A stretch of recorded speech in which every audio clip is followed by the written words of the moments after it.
Assalamualaikum warahmatullahi wabarakatuh.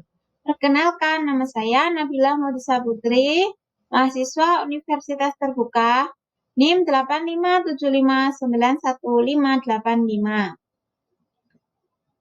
Di sini saya akan mempraktekkan praktikum IPA di SD yang berjudul Pencernaan Makanan.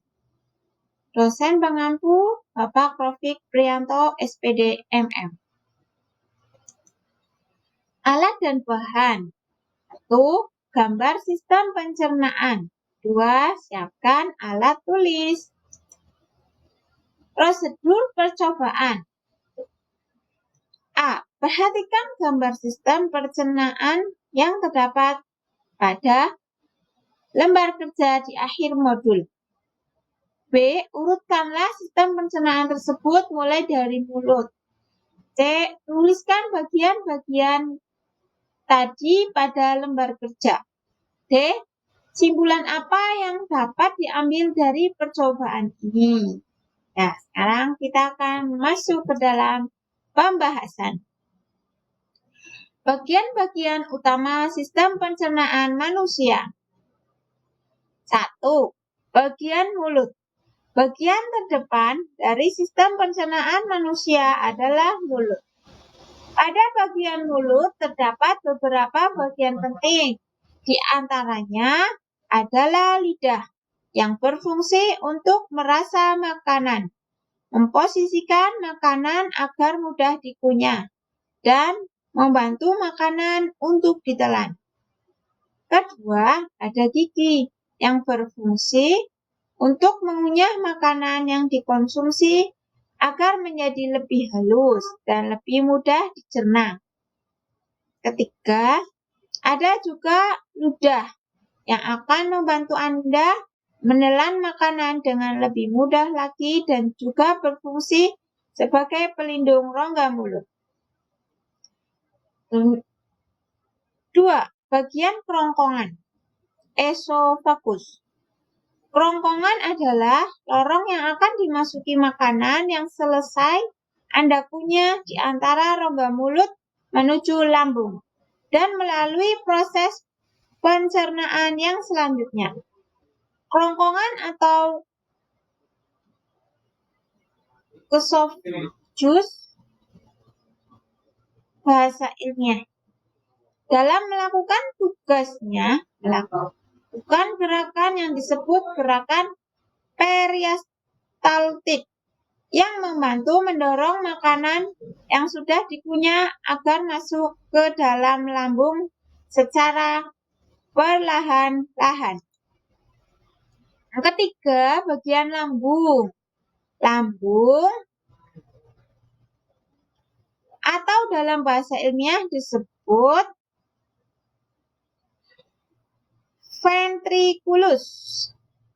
Berbentuk seperti kantong yang menggelembung dan letaknya pada bagian kiri dalam rongga di perut.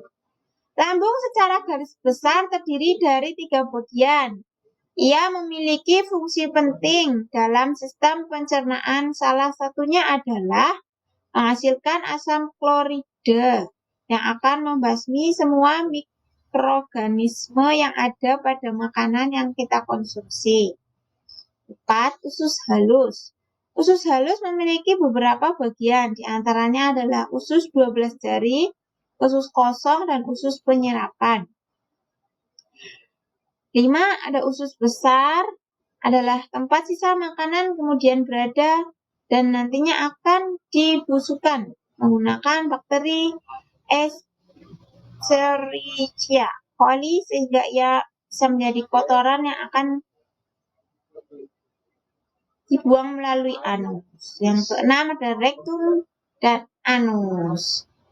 Selanjutnya, urutan pencernaan makanan pada manusia. Makanan akan masuk ke mulut dan melalui proses pengunyahan agar menjadi halus, lalu pencernaan mekanik.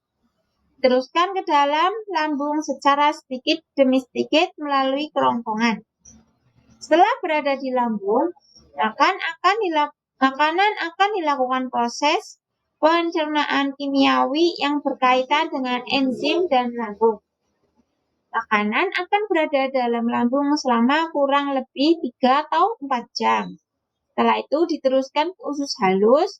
Pada usus halus, inilah nantinya makanan akan dipilah dari kandungan yang diperlukan tubuh dan sisa makanan.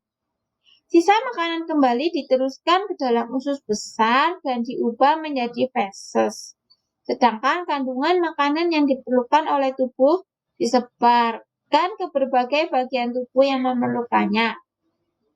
Setelah sisa makanan menjadi feses, maka akan diteruskan ke rektum saat sudah penuh dan dikeluarkan melalui anus.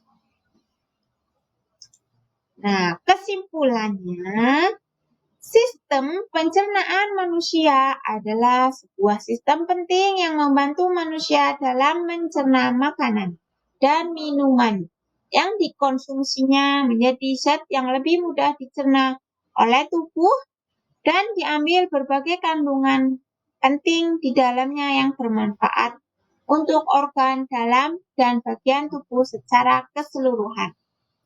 Hal ini terjadi karena adanya proses perubahan makanan dan penyerapan sari makanan yang berupa nutrisi-nutrisi yang dibutuhkan tubuh dengan bantuan enzim yang memecah molekul makanan. Kompleks menjadi sederhana sehingga mudah dicerna tubuh. Dari pengamatan sistem pencernaan di atas, dapat disimpulkan bahwa urutan sistem pencernaan makanan adalah dari mulut, kemudian kerongkongan, dan lambung, usus halus, usus besar, dan terakhir anus. Terima kasih.